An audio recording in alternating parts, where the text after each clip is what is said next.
organizations normally go through cycles. They have their ups and their downs. They go through some difficult periods. But unlike what normally happens in the life of almost every organization, I don't believe that was part of the experience over all these years of the Ahmad Kathrada Foundation. I think it has exceeded expectations in many ways. It has gone through obviously very challenging periods. The whole state capture period, I think, which was painful for Uncle Kathy, for Isu. But the fact of the matter is they rose to it. And then, of course, as is now well known, as is now a part of our history, Uncle Kathy's funeral had no small part to play in society standing up, and in particular the ANC standing up to demand the resignation of Jacob Zuma at the time.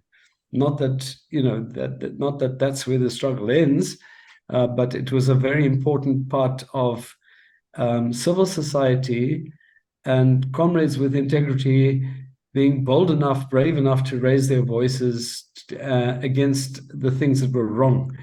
Now, I think that has characterized the life of the organization throughout. It was obviously very sadly, it was not long after Uncle Kathy's death that Isu passed away. But the same thing, with their passing, new strength was given to us, and their messages were very powerful right to the very end. Sean, I know that you always get a little bit sheepish and perhaps a little bit embarrassed when one talks about the critical ingredients for the success of an organization and one points to you, because clearly it is not just you. Firstly, we've always had a board that has remained that has remained intact, coherent, and a board of extremely like-minded people in many ways, very deeply committed to the aims and objectives of the organization. But Chan, you can have a good board, but if you don't have a good director running the organization, you run into trouble. So I think we as board members, and we've said this many, many times, it's been quite an easy run for us because we had so much confidence in you. And of course, the team that largely was put together by yourself, the team running the organization, we were able to, the things that one is often worried about, are the finances in order? Is there anything that could reflect badly on the organization or the board? And that never was the case. So it's not only about good governance of an organization, but taking the organization through various challenges, rising to challenges as they arise, and growing the organization, making the organization that had a limited profile, not a limited profile, but limited objectives initially, taking a position in the face of real threats to democracy, real threats to our constitution, and finding itself playing a leadership role without pushing itself into that role, simply because it had, served the test of time and established a reputation as an organization that is, well organized, able to organize events, able to lead campaigns as the Ahmad Kathrada Foundation has over the years. So I don't believe any of us, Shan, would have thought that the foundation would have at any point occupied such center stage in the development of civil society organizations, the mobilization of society on critical issues confronting us as a country. And I think that it has done. And I'm going to end here by saying the last event or last development in the life of the organization was the bringing in a number of new board members. And I must say, it's quite clear to me that these new board members have injected new life, new energy into the organization. They allow people like myself who are, slightly beyond retirement age now, to hand over with comfort and feel confident that the organization remains in really good hands. So, yeah, with those few words, I'd like to again say it's been an immense privilege. And in answer to your question, I think the Ahmad Kathrada Foundation has established itself as a kind of a leading force in the mobilization of civil society on a range of issues. And I think we have been blessed to have had an organization throughout with good leadership coming from yourself and the team. Thanks, Comrade Shah. Thank you. I just want to share with all of you and I'll go through this presentation very quickly. And I apologize, those of you who at the banquet might have seen some of this before. But this is just reflections on 15 years. Our vision, most of you know, as well as the mission. And maybe with new board members now, this will be rewritten in a way that is more consistent with modern day vision and mission statements. Our objectives, as in our trust document, are laid out here.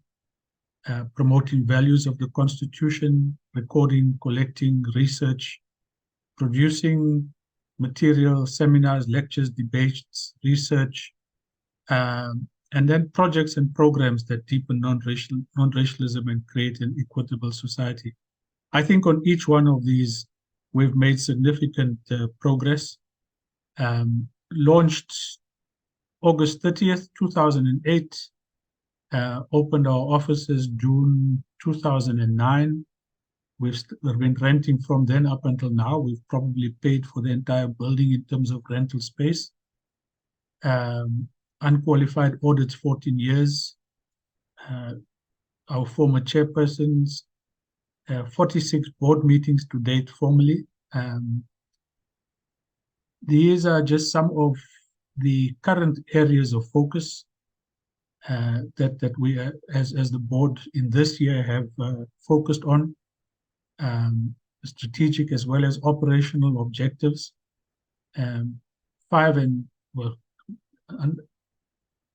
This was our board that used to be. Resignations, Maxi Sulu, Yunus Chamda, Zarina Motala, Ismail Vadi, Firoz, Shakira, Lucky, Kesko Vadia, all for different reasons. New board members that have come in, Zelda, Rikhotso Fetse, Kumla, Jit, Selo, Dawid, Sibi, Shafi, Andre, given the board quite a new lease of life. And then if you look at where we are and where we want to go, 2029 is really the focus, the centenary of Kathy's birthday, and by then a whole range of things we want to have in place. These are our areas of work. Liberation history, youth leadership and activism, strengthening democracy, and advancing non-racialism. And in each of them, there's a set of things that we try to do. Each program in the foundation contributes to four things: is building movements, forming coalitions in each and every respective area, advancing non-racialism, doing outreach and grassroots work, and fundraising. Each and every program has this responsibility, not that it's been all that successful though. We have a small staff, a core staff, the executive director, office manager, assistant, the comms manager, and archives part-time. And then 11 grant-funded posts, anti-racism that comes to an end this year. The youth program, I think this is being renewed grant funding also comes to an end this year, but the likelihood of extending it into the next few years seems good. The EU project midway through now. And then we manage the funds for the Defend Our Democracy campaign, and they will hopefully now move and do that on their own. We're supported by an accounting firm and a set of auditors, and that's the core staff. When we started, this was the dream. We had the land, or we thought we had the land, we had the design, we had promises of funding, but we lost all of this when the provincial government transferred the land to the city of Joburg, something we've never been able to reverse since then. So as small compensation, we've set up a permanent exhibition at Cornhill. This is the stuff that was in the site before. This is what is there now. It's gaining traction as a popular part of Constitutional Hill. And that's part of what it looks like on the inside. One of the big things we do is training on this workbook on Kathy's life. Our 4 areas, by 2029, we'd want to have an anti-racism movement in place in this country. We need a national movement. We had almost set it up. Different partners pulled out from the Mandela Foundation and others, and we're now restarting this work. By 2029, we're aiming for 100 youth clubs across the country. We are now at 32. We've just had an external evaluation of the program funded by GIZ, and it's come back with just incredible, valuable insights, but very positive assessment. Liberation history is at the heart of what we do. Our archives is just growing by the day. And then strengthening democracy. We think by 2029 is where we're more likely to have a new electoral system, possibly and hopefully more work on state capture and getting that out. And then new possibilities of real people's power, or what the UDF calls active citizenry. So what have we done beyond surviving? And I say beyond surviving because essentially each year has been about surviving.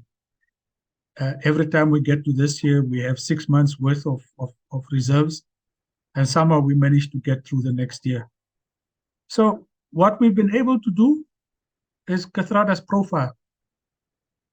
I think if we had not done the work around him, he would probably have joined a long list of forgotten or liberation stalwarts in a sense. I think his profile is partly due to his own energy in that period that he was active in the foundation of over 200 engagements a year. Lots and lots of public work. Kathy loved beauty queens. He would have loved to have been at this year's Gandhi Walk coming up on the 16th or 17th of September. Key emphasis on history, the kind of work that we do. After his death, this was one of the big things, the EFF and the DA to Robben Island by Lalu. And then ongoing history work. The last was Moses Memorial, as well as just trying to protect his legacy from distortions, and in this instance by the DA, but we would guard against any other party doing similar things. Defending democracy, we played a crucial role in Save South Africa and all the iterations up until DOD. His funeral, our annual lectures has always been focused on the specifics of the moment. Issues on state capture has been big for us. The insurrection, there were some interventions, whistleblowers, the latest being on Babita Deokaran. The work around Defend Our Democracy in its initial period before, when Reverend Chikane just brought everybody together. It was the foundation that gave it the kind of administrative support to get off the ground. and we've done some support work for the UDF 40 initiative. Currently, a big program is the EU Accountability Program, civic action, and I think there's accountability areas, Finetown, Lens, Mondio, Makanda, and unrelated to the actual project, areas like Carolina and others have now started reaching out to us to provide support and expertise. Fixing our democracy has really been part of our work, and that's going on. The shutdown in March was the response to that. Supported the DoD launch this year. Anti-racism is big for us because this was at the heart of Kathy's work, looking at intolerance and xenophobia. A work that we've started, we need to scale up, is post-apartheid signboards. These are designed, we just need to scale them up. The anti-racism movement currently is the essay writing competition that's been rolled out for the 6th year. We've done work with Chester Missing and all kinds of organizations, training with cricket essay this year. Our anti-racism week this year reached 18 schools, 7,500 learners. Previously, we did big issues around relief work. Our youth clubs currently is a civic education program in 30 areas. We host at least twice a year big youth summits. We've worked to get a youth coalition off the ground. Hopefully this will be formalized by the end of this year or early next year. And part of what these young people do is local campaigns. This was one of the victories in this year. The June 16th parade was fairly big, and hopefully will be much bigger next year. Our communications work was really the highlight of our work previously. This capacity has diminished, but we made a noise around Tottenham and all kinds of other stuff. We still see this as the most urgent task, building the South Africa and not giving into moments of weakness and drawing from Kathy's life. So if you want to just look at our work in numbers, 14 years of unqualified audit. We've created work opportunities, full-time, part-time, internships, contract work, volunteers for well over 200 young people. Over 500 have been taken to Robben Island and youth camps. Over 5,000 have participated in essay writing competitions. I think we're probably closer to 35 publications and books now, 5 exhibitions, thousands of youth leadership participants. Kathy's program was 200 annual engagements per year from 2010 to about 2016. Rallies, marches, demos, pickets, significant media profile, far in excess of what we are in terms of size. We have one international support chapter, the US Friends of the AKF, and we are part of many, many civil society networks, coalitions, and working groups. So in summary, we think that the foundation is a trusted national civil society organization. We strive to build non-racialism daily. We teach and train on how to tackle racism in a constructive manner. We defend and strengthen democracy. We train and educate over 1,000 young people through community-based youth clubs. And we preserve and promote liberation history. And then this is obviously, there's ongoing needs, but we leave it for now there. So that just very quickly is our work. And I thought this is an appropriate time to just get reflections from those of you who responded to this invitation to come and share your reflections on the AKF. Reflections, but also suggestions, ideas for what we would need to be doing, and critique as well that you might have. let me leave it there and take hands.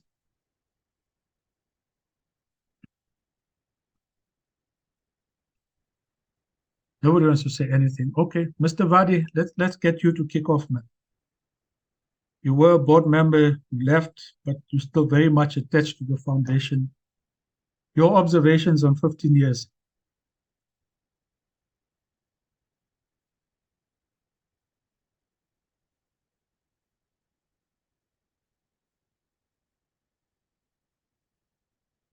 Ma?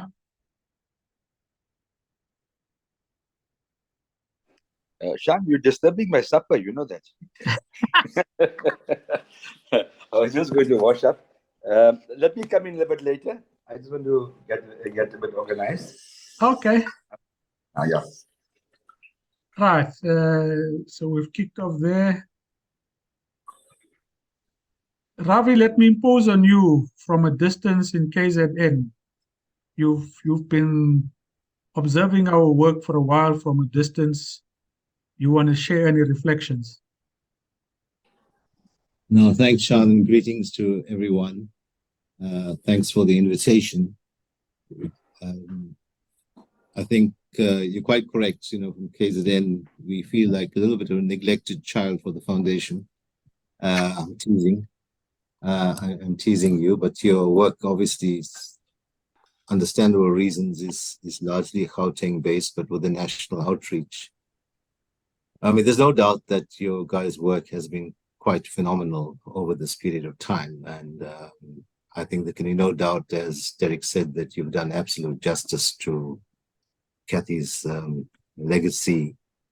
And we still just got to continue pumping that message of, you know, we take it for granted, but sometimes it's very sparing in society when you talk about values of commitment, sacrifice, discipline, bravery, and of course the non-racial ethos.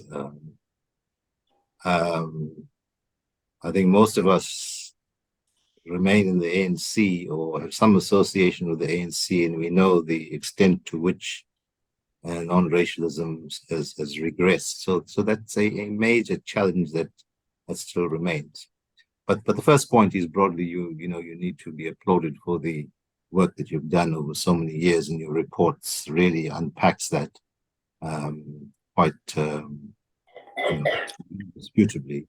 I would dare to say that you're probably the civil society formation with the biggest progressive profile, I would say, and you need to accept those that praise and hopefully be further energized to continue to do the work that you are doing. I think there's two things which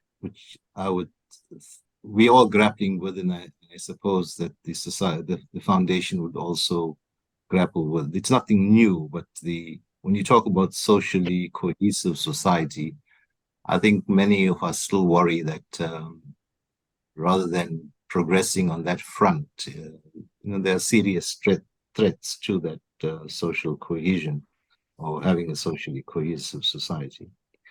Of course, that's very much linked to the politics, and I think the trick or getting that right balance of having impact and being relevant, but at the same time not isolating ourselves becomes a key challenge. I think you've walked that tight line pretty well. And here in KZN, I think the last time was the memorial service, we had a taste of what the kinds of things that can happen in KZN. So we'd be very keen to have a bigger slice of your attention, I think, in a way that will work, because KZN might have dynamics which we all need to understand better. And perhaps flowing from last week, events around BRICS and the world order, perhaps we should be having some maybe deeper insights into what that will bring into the future and how the foundation will, bring the kind of work it does help with better understanding, but also to anticipate possibly new threats on that front. But all in all, Sean, you in particular, and the boards, I think you've done a wonderful job, and we must continue to do so. And I think there are many, many people who would want to support you. To the extent that you raise certain specific challenges around funding and so on, perhaps we all need to make a better collective effort as far as that is concerned. Let me pause there for now. Thanks, Ravi. Thank you very much. Can I open up to anybody else before I just appear to be too dictatorial? Pumla, Sis Pumla, you want to come in? Yes, thank you very much, Shan. I guess I can say something even though I'm a newcomer. So my reflections would be purely from having been an outsider before I joined the Ahmed Kathrada. But let me first just enjoy the few occasions that I have interacted as a board member. I want to concur with Derek. I think the leadership of Ahmed Kathrada, CEO, and your team is remarkable. You almost never know who is the CEO. The manner in which you guys operate, it's so encouraging from somebody who comes from government with a hierarchy, and this, you speak to this one, and this one has to be this one. So I think I must start by just commending the manner in which you operate as the staff in Ahmed Kathrada team.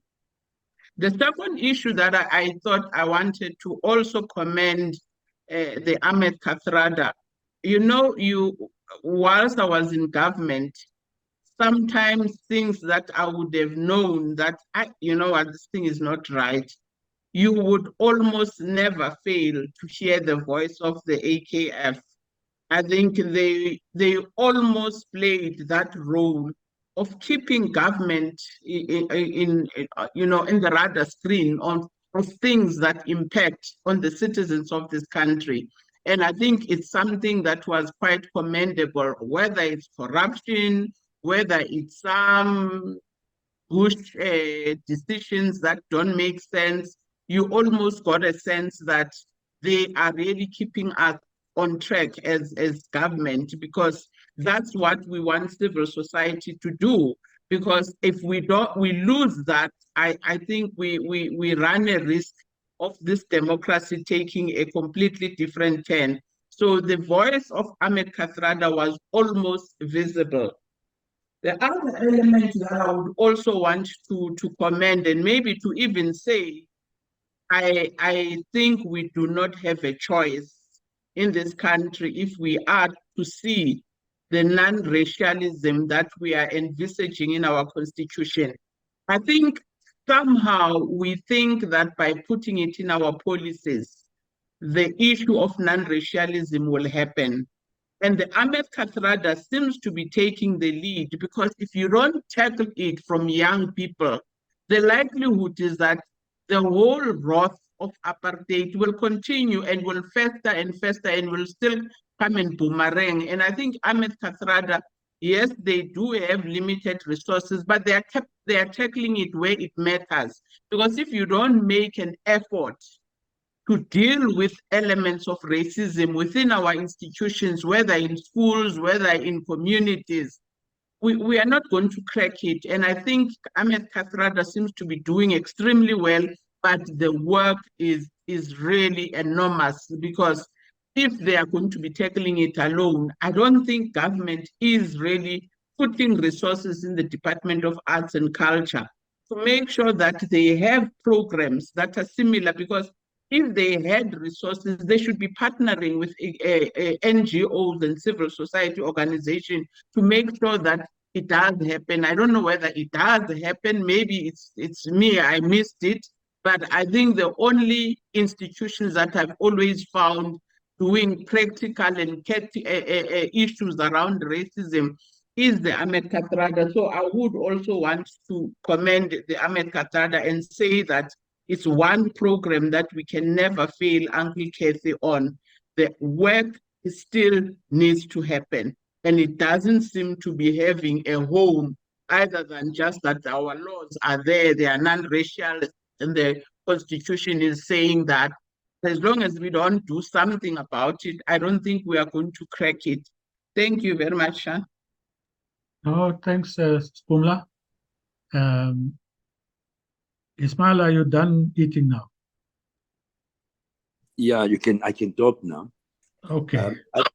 Just a few points from my side. One is, I think the foundation has succeeded in breaking the mold of, well, the traditional mold or classical mold of how foundations operate. I mean, globally and even in our own country. And these tended to be very specifically focused based on what the funding directive is. And, you know, the boards would meet probably quarterly and just give an overview. What the Kathrada Foundation has done is that it has really become an activist kind of a structure. And it has broken conventions. So if you take, for example, the Alan Suzman Foundation, or I don't know if the Clark Foundation is still functioning now, but you don't hear of them on a day-to-day basis around all sorts of issues. So I think that's it's a positive thing, but it also has an inherent danger, and that is that sometimes I ask myself: is the foundation, you know, is it by default playing the role of a political organization? Because it comments on a wide range of political issues, which ordinarily would be in the realm of political parties or political movements. So I think that's the, you know, one, and that has its own dangers, right?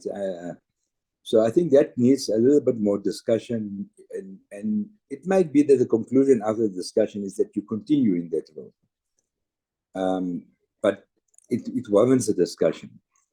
The second observation is that in the earlier years, most of the members of the board were also public representatives in government or in parliament or elsewhere of the ANC on ANC ticket. Now, most of them have either been removed from the ANC positions or have now retired, and the board is becoming less of a, you know, a conglomeration of people who are in government or attached to the ANC as the ruling party. So, you know, in the early, when Kathy was alive, I mean, his persona was centrally linked to the ANC. You couldn't separate Kathrada, the ANC, and the foundation. And he would, you know, operate on both the reins up until, you know, towards the end of his life. But I think gradually we are becoming more assertive and more independent of political parties. And that is a good thing. But then we mustn't become a political party or operate almost like a political party that we, you know, discuss and comment on every second issue that's there. The temptation is there because you feel a voice needs to be heard, but I think we need to be a little bit more careful about it because we are in a fluid situation, I think, in the current period. The third thing is, you know, we're playing, I think, an important convening role in terms of pulling together a wide range of civil society organizations and groupings on particular issues. That should continue. Again, this might have been by default because nobody else was playing that role and maybe might not have enjoyed that kind of credibility and stature. But it's fine.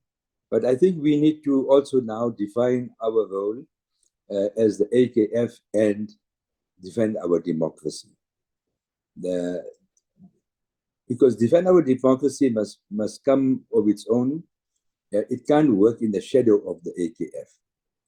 And the quicker it can assert itself, establish itself, get itself off the ground, and really get a program going, then I think the right kind of balance will be struck between an organization like the AKF and Defend Our Democracy. So I think there's still a bit of work that needs to be done in strengthening Defend Our Democracy and getting a real program on the ground so that it plays that broader role within civil society.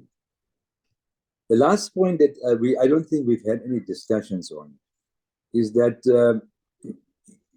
the ruling parties are also getting a bit edgy, particularly as support starts dwindling, and then they start blaming civil society groupings. So we had this in the earlier years. Derek and others might remember when the Treatment Action campaign took us up on the HIV/AIDS issue and antiretrovirals, etc. And then people were saying, "Who are these people? What are they demanding?" And it's like they were challenging the government. Yes, they were challenging the policy of the ruling party at that stage. But I think I sense a mild form of I wouldn't say hostility, but antagonism or concern about the growth of very assertive civil society movements. And I hope it's not going to signal some degree of tightening and curbing their roles. Every now and then you hear someone in government saying, "Yeah, who are these guys? Who's funding them? Are they fronts for some international forces or this force or that force?" And I think that's a worrying sign. We see the worst case of it where in Zimbabwe, for example, I mean, ZANU-PF just smashes up opposition, both political parties, civil society groups that challenge them. They don't hesitate to attack them. And I don't know if this is just a foreboding or a little early warning signs that we're seeing. I know there's some sort of new bill that's coming up on monitoring civil society groupings or regulating them. But it's not the function of the state to regulate civil society groupings. Civil society will remain independent and more often than not critical of ruling parties and governing parties and political movements. So I think this is an area we need to look at a bit more carefully and start raising much more sharply before parties take the initiative to start curbing and constraining the activities of civil society groupings. One last point I want to make is that, in recent times, we hear a lot about youth and the need to get youth to lead and those kinds of things. That will be a natural process and it's an important process. But I can tell you something, you can't supplant the wisdom, the experience of older people or veterans in the movement. In trying to affirm young people, it doesn't mean you must diminish the role of people, of veterans or older people in the organization. It's not one or the other. And I'm beginning to see a tendency where, in public platforms, people come and say, "No, youth must get representation, youth must lead." Of course, they must. Every generation will find its own space and determine its own struggles. But it's almost as if more experience or more older activists are redundant. And I think we must challenge that. If it wasn't for the veterans in the broad liberation movement who bothered to take a stand on corruption, on state capture and those kinds of things, we would have been in a worse of position. It wasn't the youth who took on that fight. It was really the veterans and core members of the ANC actually who took up that fight. And they were spurred on by Kathy's letter. So I'm asking for a little bit more measured approach to this issue of youth affirmation, but at the same time, don't discount the energy.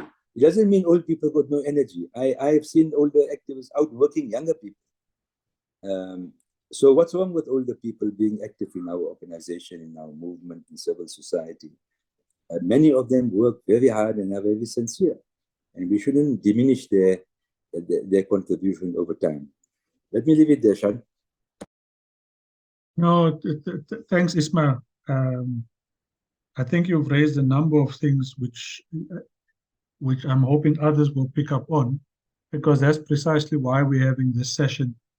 Let me see who else would want to come in.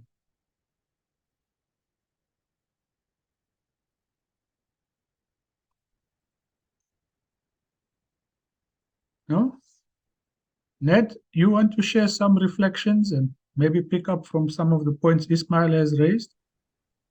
Yeah, thanks, Sean. Good evening, everybody. I think thanks for the invite. First of all, congratulations. I think the 15 years was not easy. Let me say that. And I think I just came in when Umla was talking.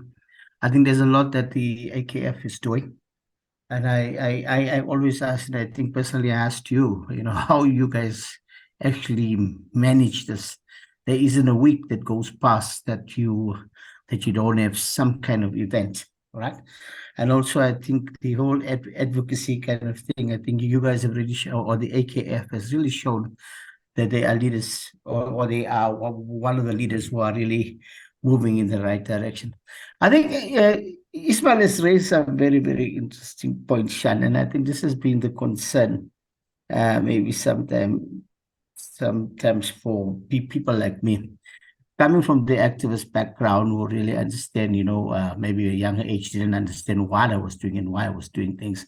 But as moving on, you begin to understand what you're really doing right now. You find that there is always a slant on certain kind of things that's happening in the broader space, sometimes for good reasons, sometimes just for no reason.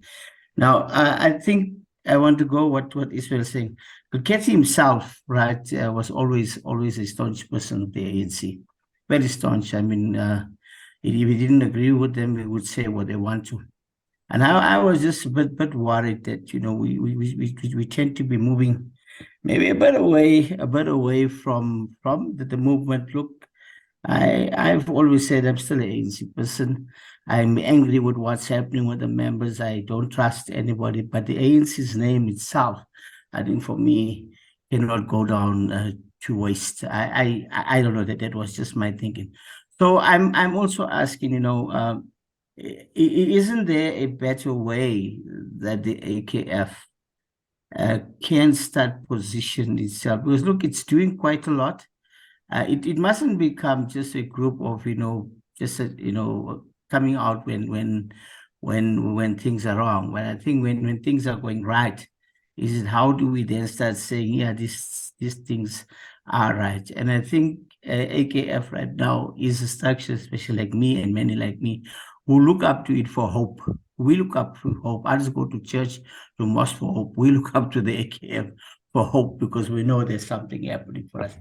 So maybe just on that one, Shan, yeah, let me stop. But yeah, a lot of things that Ismail has said really is things that we should look at. Thank you, Shan. Thanks, Ned. Nonkosi, your hand is up. Thank you, Sean. Good evening. I think I will take this opportunity to say thank you to the AKF about the opportunities that they gave us. I started at Ahmed Kathrada Foundation as a volunteer, and I didn't even have experience. The skills that I have, training skills, I've got from the foundation. To start working on the ground. Coming from Eastern Cape, I don't know the areas, but because of the Kathrada Foundation, to go and recruit in those areas, the support that I got from the foundation, we really managed to recruit those young people to also get the opportunities that I also got from the foundation. The foundation is the only organization that people, they have hope. I'm talking about experience in the area that I'm staying in Finetown. So in Finetown, I've got the opportunity to be a community leader because they trusted the Katrada Foundation as I was working with the Katrada Foundation, including to be part of the IDP. So people, they really have hope.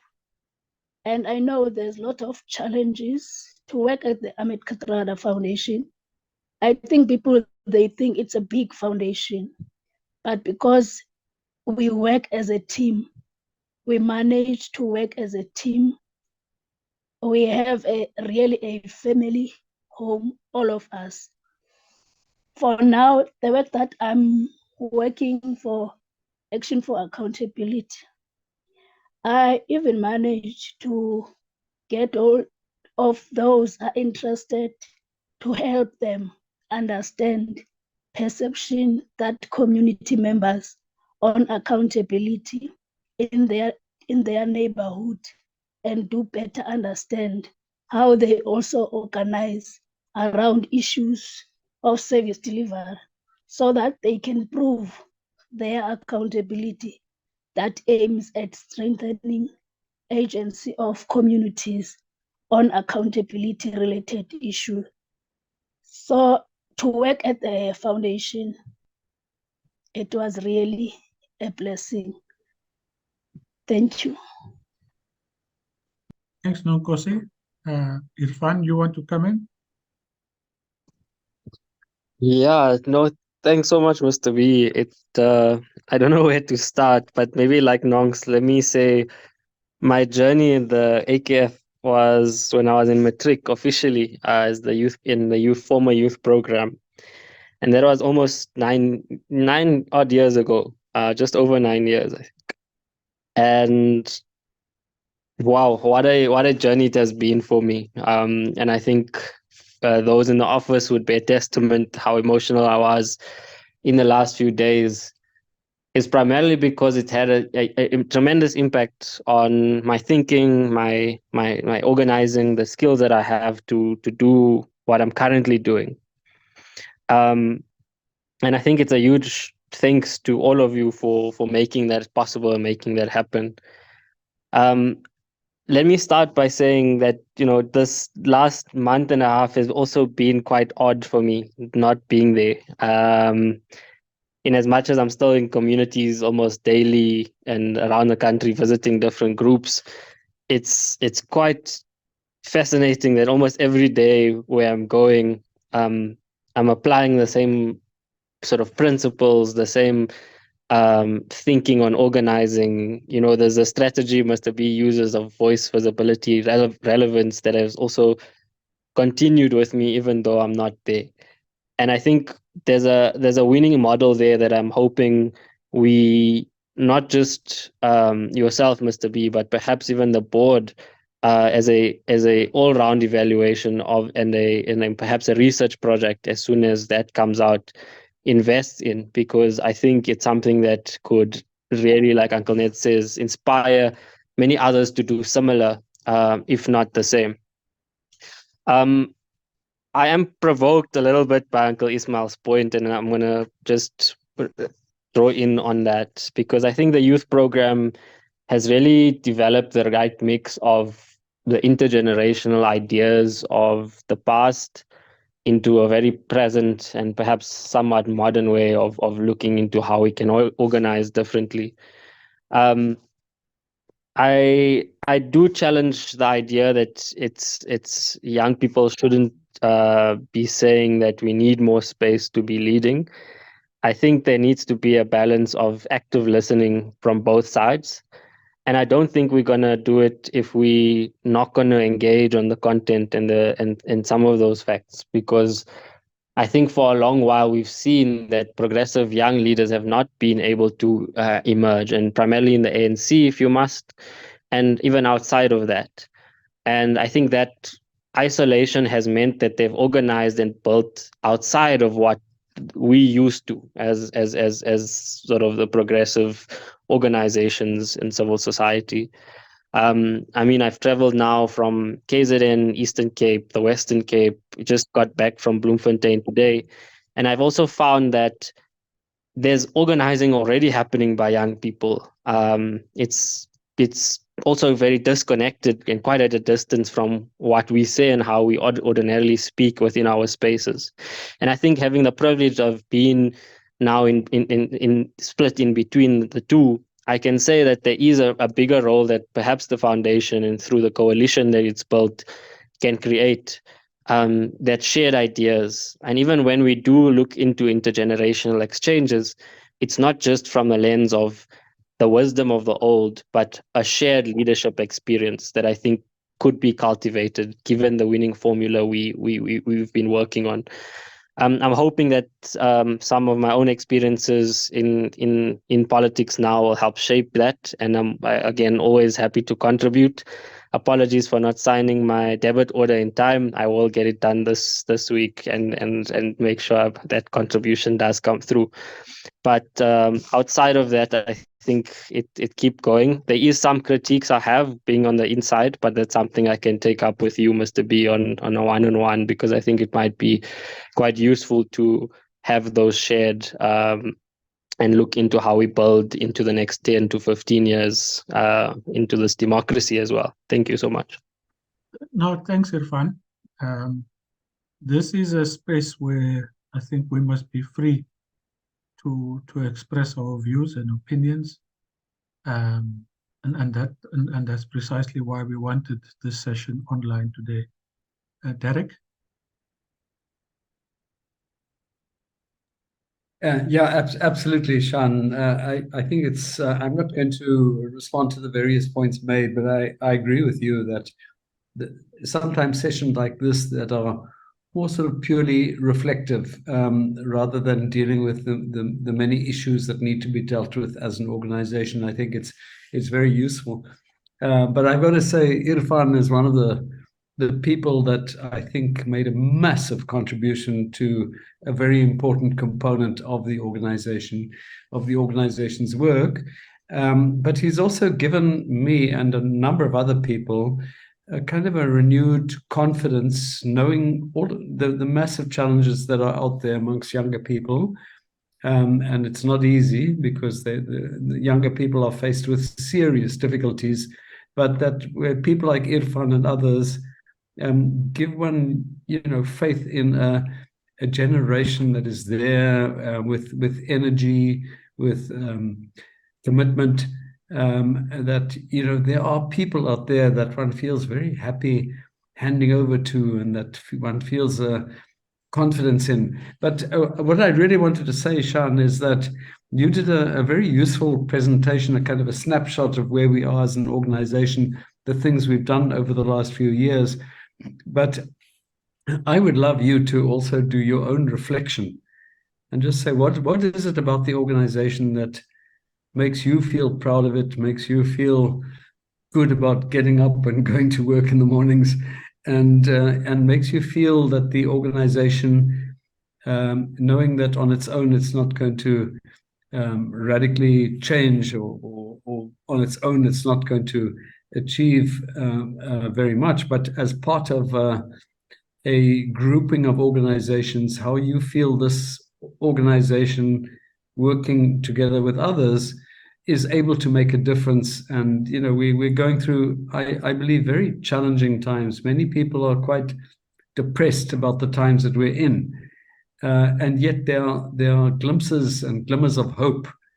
And for me, it would be useful and interesting to find out from you, Shan, what is it that drives you, and what is it that makes you believe that the AKF can make a meaningful difference in addressing some of the challenges we're confronting today? Thanks. No, thanks for that opportunity, Derek. I'd want to come back to that after. I think just about everybody has given us their reflections. And let's see if there's anybody else who would want to share.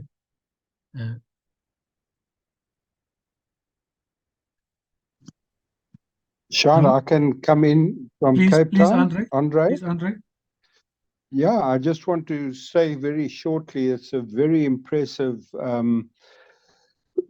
presentation you gave, but also the achievements of the foundation over 15 years at a time when NGOs and institutions have been in all sorts of trouble, I think is something very special.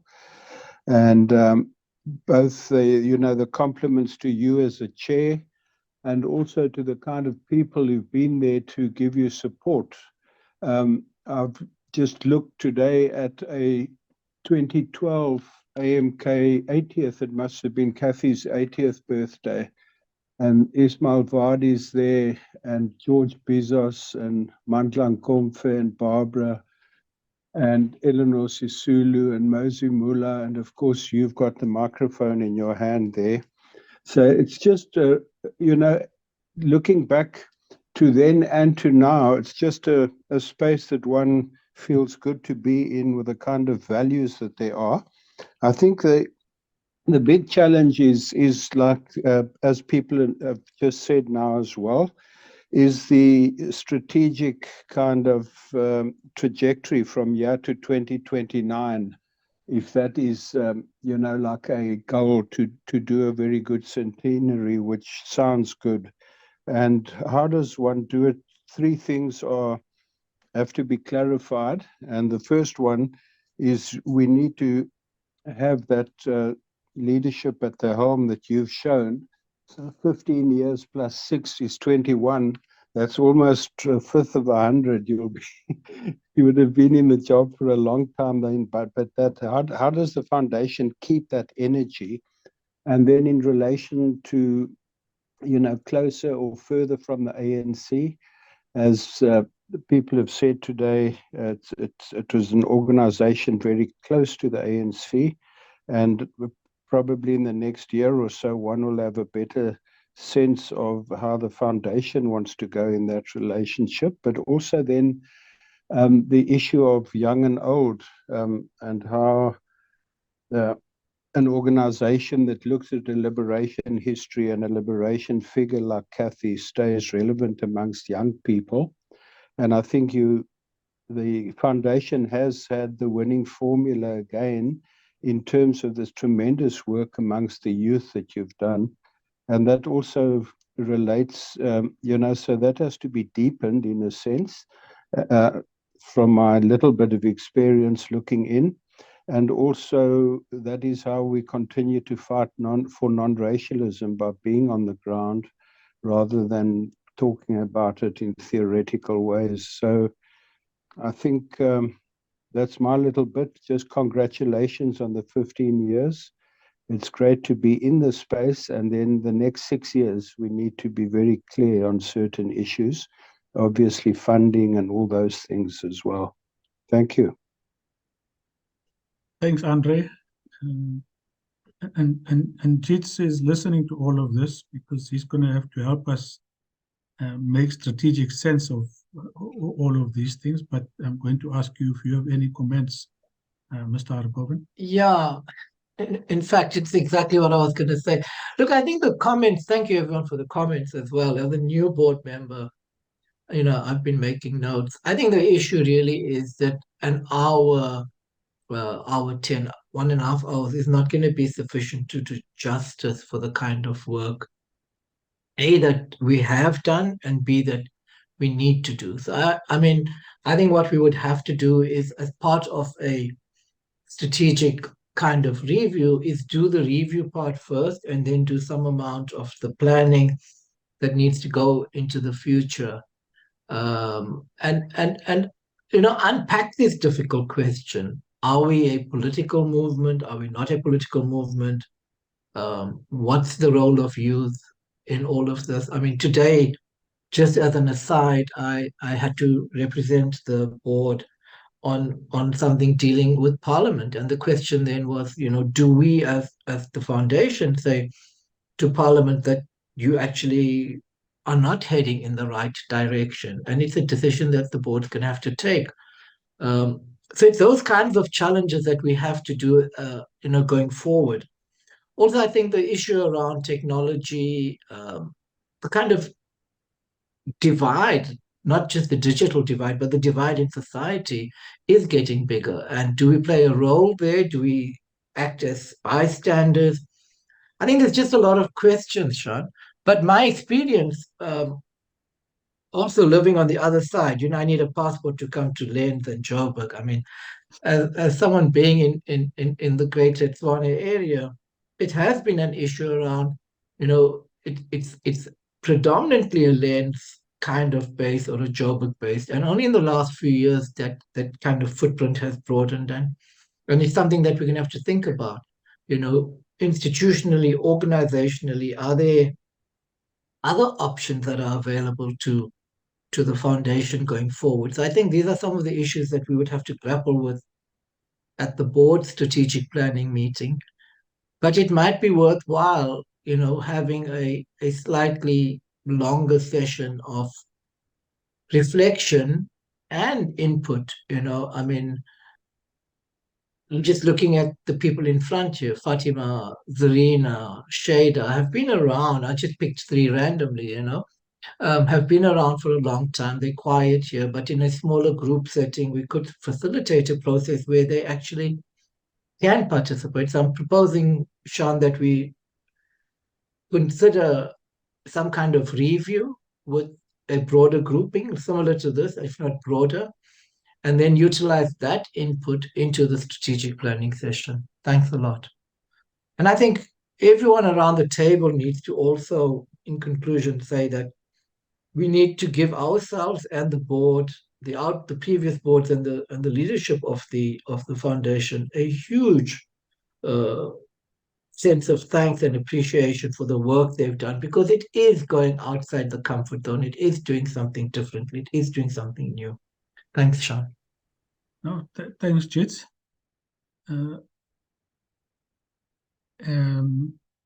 Anybody else wants to come in? Fatima, you've not been around for a while in the foundation, but you've been observing it from a distance from the education department. You might have some perspectives you want to share. And then I'm going to ask Shaida and possibly Zarina to give us some thoughts. And I see Zakira has joined. Yeah. Sean, I'm going to pass for now. I want to just listen to the others.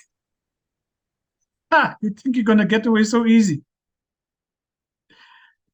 Okay, Zarina, you're helping Fatima get away. Fine. Hi, thank you. Hi, good evening, everybody. Sorry, Fatima. Maybe just doing you a slight favor there.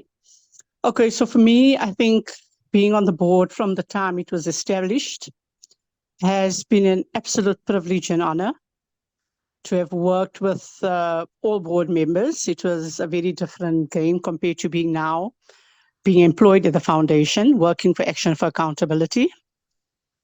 But I think, as I said this morning, externally, I think the impact of the foundation is certainly felt in corners of our country and in our communities.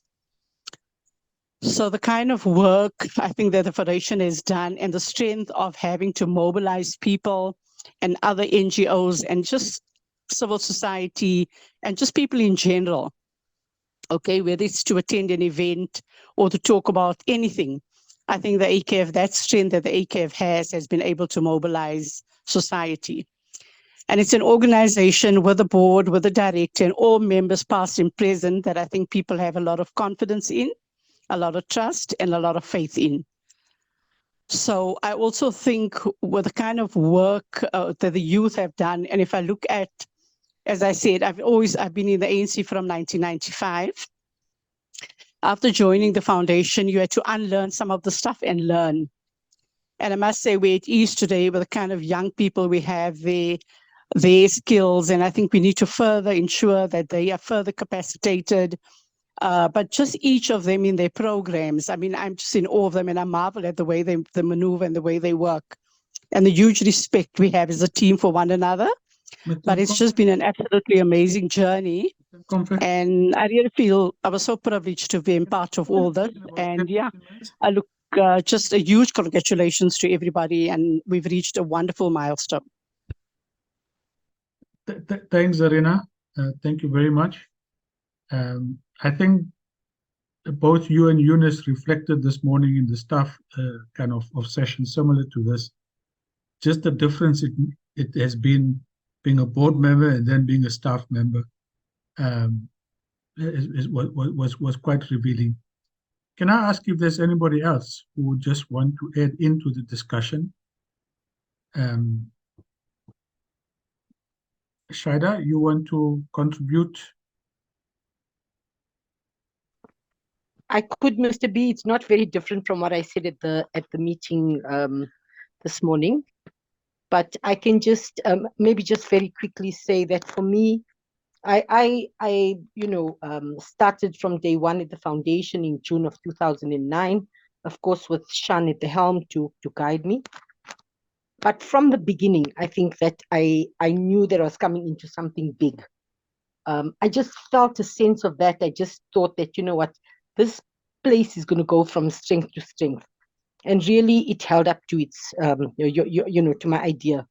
As I told Shan this morning, for me, there was always, and always there is, this element of hope that the foundation gives to, I think, to people, sometimes in times where like there's so much of hopelessness, whether it was after the whole Suma incident and Kathy wrote to Suma to step down, we literally had people closing their doors to us for funding, but we persevered, we carried on, we were not intimidated by that. And we could really feel the pinch of that, but throughout that whole time, we continued. So for me, that was like really a wonderful thing. The second thing that for me that really impacted on me being at the foundation was having Uncle Kathy, but more so Lalu, Uncle Isu, with us all the time in the office. I think for me, that was the highlight of my 14 years at the office. Just having him there next to me, talking about things, talking to all of us, coming in the morning and saying, right, bhajia for everybody. Going by, let's go buy 100 Rand bhajias, let everybody share. So he had this kind of spirit that he could uplift anybody and everybody when he walked into the office, which was wonderful. So for me, what we're doing for the foundation with the foundation right now is upholding their legacy, upholding their integrity, their ideas. So for me, it's not even, it's about who they were and what they stood for. And for us, never ever faltering in our goal to kind of always honor them in what we do. And that for me is very important. I won't go into the rest of that, what I said, but I think I'll leave it there for now, Mr. B. Thanks, Shara. I'm not sure who Huawei Y9S is.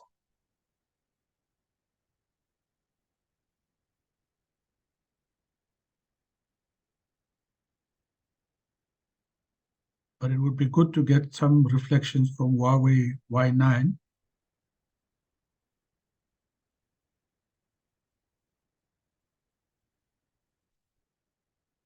All right.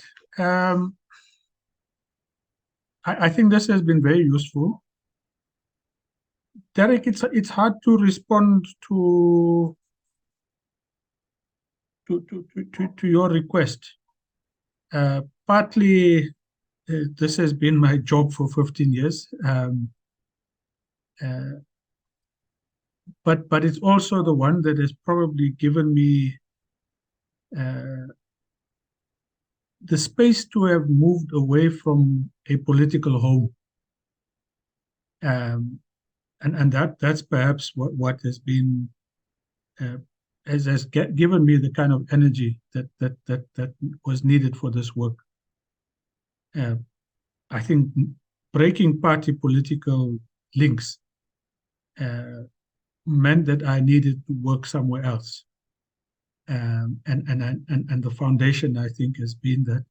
Not that I think it's always been, Ned, it's always been a view from the outset of Kathrada that even though this was a foundation named after him, he is on record as having said that he would not want it to be associated with a political party and even to the one that he was a member of. And I think that just establishing an identity in civil society, which gives you that degree of trust, is what we had to then bargain with. So I don't think we've, other than around the Zuma issue and critiquing in the earlier periods the ANC's approach to non-racialism, the relationship has not been one that is one of daily antagonisms. But neither do we sing their praises of theirs or any other political party. And I think that has positioned the foundation in civil society, which makes it very unique. It's unique in the sense that it can cut across generations, from working with young people to the kind of UDF 40 veterans. I don't think many would be able to do that. It's unique in a sense that it works in about 32 communities through youth clubs and 4 sites around accountability work. And daily we try to extract from there what are the learnings, what are the lessons that we think needs wider elaboration. So we are really looking now at just what does this accountability mean? What does active citizenry actually mean when places collapse?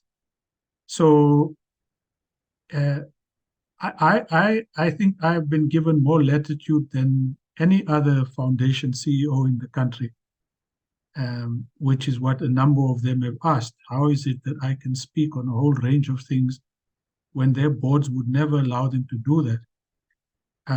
And it's about knowing the board, it's knowing the limits, and when I think I might be crossing the boundaries, is always reaching out and saying yes statements, and this needs wider approval. And by and large, that has been the big kind of check and balance on the kind of sometimes craziness that would have come from my own thinking and work. I do, as I was saying to the staff today, I think regret that we really didn't probe Lalu, Kathy, Shirish, and all these other veterans.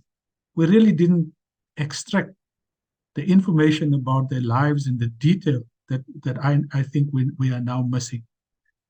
And I'm happy that Ismail has found his calling in terms of, has gone back to his calling in terms of being the historian, because the history work that, if you look at Kathy's speeches, was what he thought the foundation needed to be really in the forefront of. And that's work that we would need to look at how we move on to.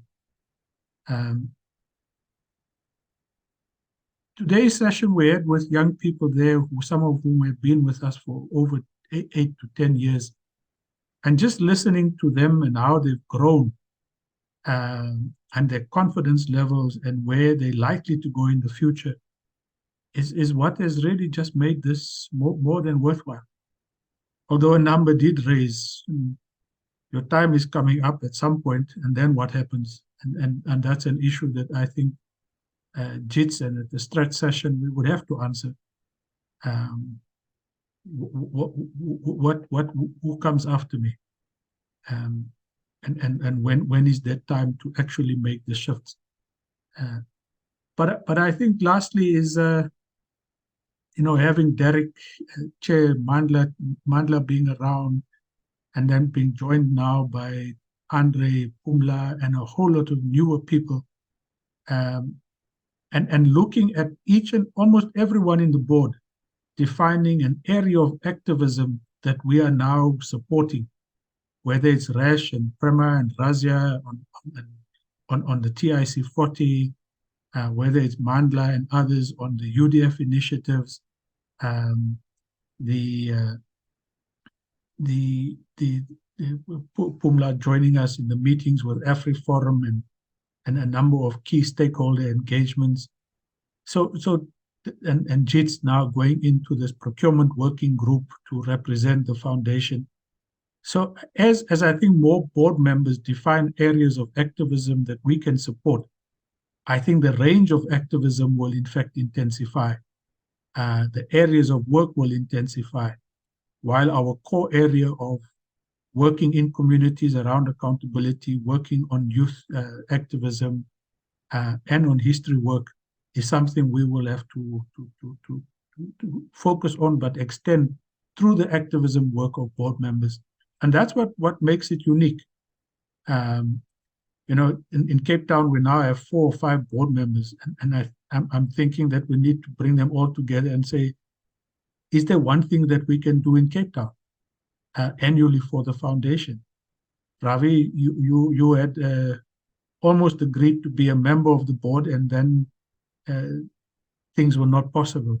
But precisely, we had recognized that gap in our work, and hopefully at some point we'd look at how we do work in KZN that doesn't trample on anybody's toes and doesn't duplicate what anybody is doing, and gradually working with the DoD, extending through them. You know, as the DoD grows, it will take over the kind of democracy work that we had originally intended. But that would almost allow us to refine our scope of work, which I think would be very, very useful for us. So I do hope that we can get to 2029 and way beyond. The foundation, in closing, without an endowment, of anywhere between 50 and 100 million, I think it's going to remain being a small, year-to-year survivalist organization, which doesn't allow it to pay people well, doesn't give security of tenure, doesn't allow it to have a proper structure to do the work that is required to be done. And we all know, as we work there, that we're uncertain of what the next year holds. And trying to keep young people in an organization like this has been a challenge. We've lost a hell of a lot, but we also see it as a training ground for them to come and move on. But that impacts on long-term succession planning. So, I want to end there with just thanking all of you for this. What this was really about was just gaining your initial points of reflection that will feed into board processes to eventually refine our own strategy and decide on our work program for 2024 up to 2029. So let me end there. If there anybody else wants to come in.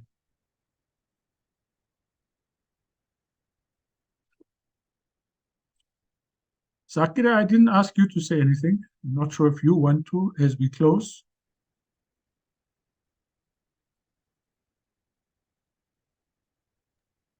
Another magnificent product of the AKF is Zakira. Huh?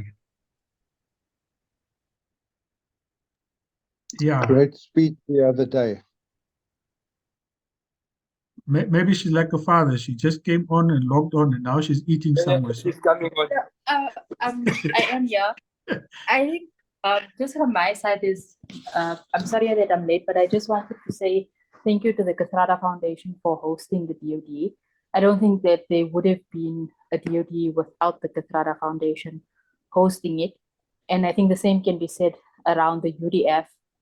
This event of the UDF would not have been possible without the AKF. And similarly, the period 2016, 2017, I really don't think that there would have been a future South Africa without the Kathrada Foundation behind it. And while Save South Africa was its own organization, I think the help of the Kathrada Foundation and Uncle Kathy's letter at that time leading towards that. So I think the role of the Kathrada Foundation is an organization that provides a catalyst for other action is important to note as well. Thanks, Akira. Short and sharp. So on that note, is there anybody that hasn't spoken and still wants to take use of this opportunity? If not, let me thank you all. I think this has been very valuable for us. And a lot of this will feed into the board processes that will unfold from here. Thank you. And yeah, we will meet again soon. Thank you. Thank you, Sean. Thank you, Sean. Thank you. Bye. Thank you, everyone. Thank you, Sean. Thanks, guys. Good Thanks. night. everyone. Bye.